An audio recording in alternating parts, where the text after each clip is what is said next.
2021 ഫെബ്രുവരി March മാസങ്ങളിൽ 150 കോടി രൂപയാണ് ഇലക്ഷൻ ഫണ്ട് എന്ന നിലക്ക് കൈക്കൂലിയായി ശ്രീ VD സതീശന്റെ കയ്യിലെത്തിയിട്ടുള്ളത്.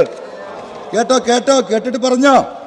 ബാംഗ്ലൂരിൽ നിന്നും ഫ്രോസൺ ചെയ്ത മത്സ്യം കൊണ്ടുവരുന്ന 20 ഫീറ്റ് കണ്ടെയ്നർ ലോറിയിൽ 50 കോടി രൂപ വീതം 3 ഘട്ടങ്ങളിലായാണ് പണം തൃശൂർ ചാവക്കാടിനടുത്തുള്ള ചേറ്റുവക്കടപ്പുറത്തെത്തിച്ചത്. ഇവിടുത്തെ കോൺഗ്രസ് ലീഡർഷിപ്പിന്റെ മുമ്പിൽ, പ്രത്യേകിച്ച് പ്രതിപക്ഷ നേതാവിന്റെ മുമ്പിൽ എന്നെ ഏറ്റവും വലിയൊരു ശത്രുവാക്കാനുള്ള ഒരു ഗൂഢമായ ആലോചന അതിൻ്റെ പിന്നിൽ അന്നുണ്ടായിരുന്നോ എന്ന് എനിക്കറിയില്ല. എന്തായാലും സംഭവിച്ചത് അങ്ങനെയാണ്.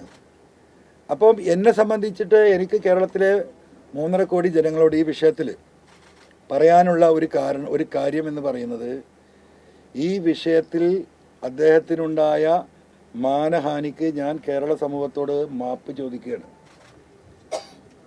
ആത്മാർത്ഥമായി മാപ്പ് ചോദിക്കുകയാണ്. ബഹുമാനപ്പെട്ട പ്രതിപക്ഷ നേതാവിനും അദ്ദേഹത്തിൻ്റെ കുടുംബത്തിനും അദ്ദേഹത്തിൻ്റെ ബന്ധുക്കൾക്കും അദ്ദേഹത്തെ സ്നേഹിക്കുന്നവർക്കുമുണ്ടായ വിഷമത്തിൽ അവരോട് മാപ്പ് ചോദിക്കുകയാണ്. ബഹുമാനപ്പെട്ട പ്രതിപക്ഷ നേതാവ് ഇതിൻ്റെ വസ്തുതകൾ മനസ്സിലാക്കി ഇത് ഉൾക്കൊള്ളണമെന്നും എൻ്റെ മാപ്പപേക്ഷ സ്വീകരിക്കണമെന്ന് അദ്ദേഹത്തോട് സ്നേഹപൂർവ്വം അഭ്യർത്ഥിക്കുകയാണ്. ഇതാണ് ഇതിൻ്റെ മറ്റൊരു ഭാഗം.